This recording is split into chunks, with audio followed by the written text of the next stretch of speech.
Hello and welcome back to new number ones for the week of August the 5th, 2026. My name is Corey, and you're here with me now. And the pick for the week comes from a new publisher, Panick Entertainment, who has brought us The Accessories, co written by David Dastmalchian and Leah Kilpatrick, and illustrated by Patrick Piazzalunga. So, before we really dive into this review, let's address the potential bias that may be in place here. I'm a fan of both David and Leah. Both are actors in the horror sphere. Both have done tremendous work there. Both have written comics in the past through DC and Dark Horse. And I enjoy the projects that both tend to work on either together or separately, whether that be collaborating with the Boulets or their own independent projects, etc. So, with that out of the way, we're going to we're going to make sure that this review happens under the same category that we put everything else through. One, is the main character established in this first issue? Two, is the world established in this issue? And three, is there enough meat on the bone to keep this story going throughout the rest of the series? We're going to need to put another asterisk on this review because the subject matter of this book means world building isn't necessarily needed or much of a priority. That being said, I will say there is some. So, The Accessories is a story of Igor, Renfield, and Mrs. Hyde turning on their masters and going out on their own, and going after their own goals and needs. So, when it comes to the world building, you don't have to do too much to get people into the idea of what's happening in this setting. When you have Dracula around, when you have Dr. Frankenstein around, when Jekyll and Hyde are running around, these are all characters that have been established for hundreds of years. You don't have to do a lot of legwork.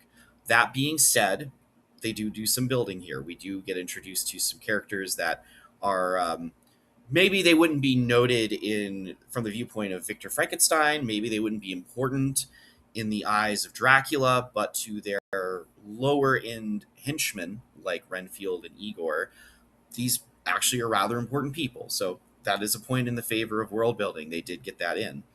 As for did this focus on the main character?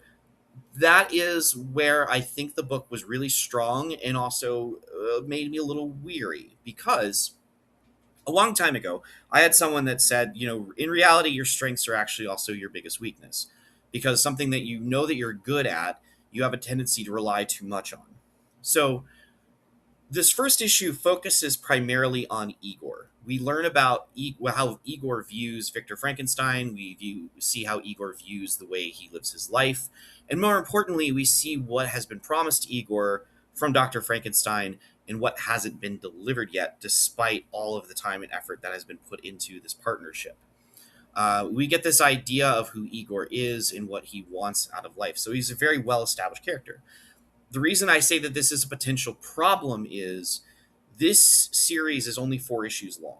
So we are a quarter through now, and we've spent almost the entire first issue on one character. The second issue that is being advertised seems to be from Renfield, is going to be from Renfield's experience, viewpoint. So I imagine we're going to get the same treatment. We're going to see what Renfield's like. We're going to see what he was promised, where Dracula has failed to deliver, and what led to his decision to move forward. Again, all well and good if it's done well, and I'm sure that it was if it's handled very similar to this. But my concern is we have 4 issues to tell a story, and there's some story here, but not a ton. We get the hero's journey started, so to speak.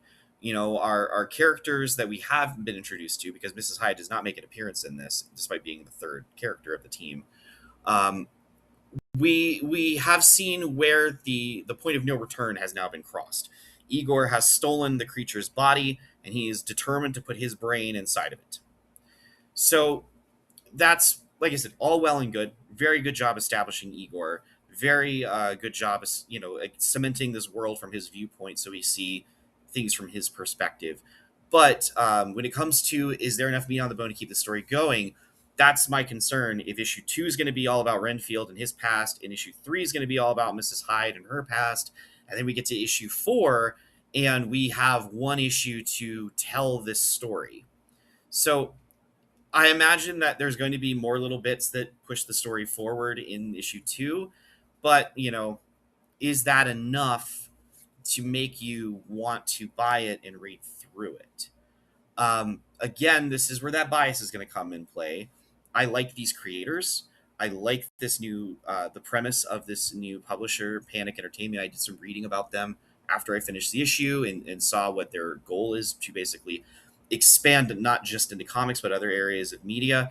And I think when you have people who are passionate about like genres like horror and like science fiction, and they're going to kind of do it on their own and they're going to do it their own way, I think there's potential for a lot of good and fun stuff to happen as a result of it. So I want to be supportive of that. But in the same token, do I think this is a great issue one? Yes, and that's where you can call me out on a potential bias if you read this and disagree. I really liked it. I really liked the art that Piazzalunga did. It's very cartoonish, which I feel is kind of needed for this because it's a good juxtaposition. Because again, in one of these interviews, um, David and Leah were discussing about how this is actually really a story about trauma and the people that you invite into your life that make it worse, and how you have to get away from those people if you're going to try to live. So I think they have something really interesting happening here. I think the potential there is really good. I worry 4 issues is not enough, though. So I will say that this is a series I'm probably going to jump on for and be in for the long run on. So I can report back and tell you how that went. Speaking of reporting back on previous number ones that I did follow through on, I did finish Tigress Island by Patrick Piazzalunga through Image Entertainment, which was another series I had told you all I had a bias towards.